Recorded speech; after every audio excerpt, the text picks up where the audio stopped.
Consciousness. I'm here right now. I feel pretty aware of my surroundings.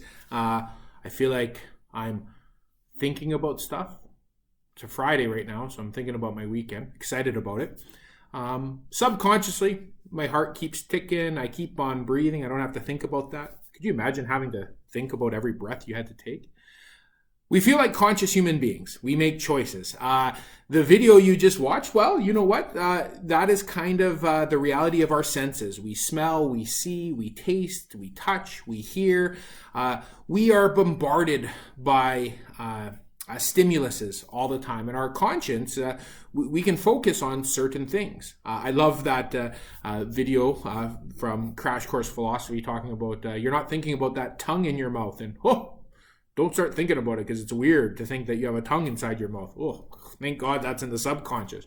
But it's constantly, your tongue is the senses, your taste is always happening, and your ears are working. And so right now, where you are, your consciousness is picking up on those stimuli, and maybe you're just listening and watching right now, and you're not even aware of the fact that something's happening behind you. Look, nothing's happening.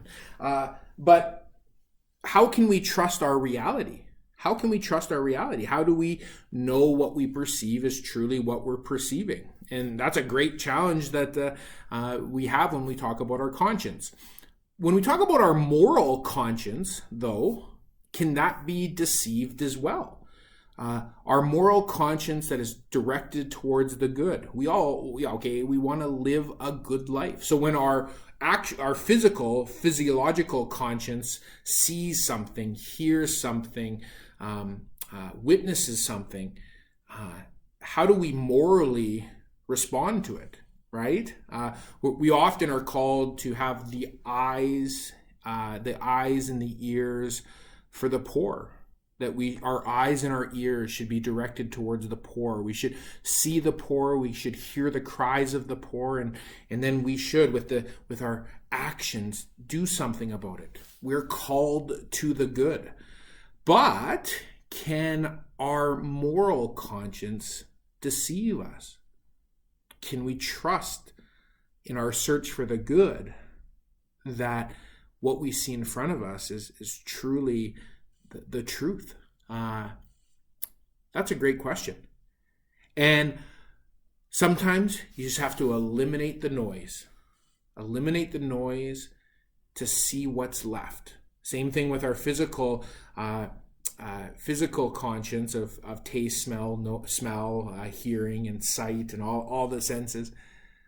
When you want to focus on something, you get rid of everything else, so you can just focus on what's at hand. And so with this search for the good, we're bombarded with a lot of different things. Sometimes we need to just empty out our basket and start just taking the parts one by one and fill our basket back up with our search for the good.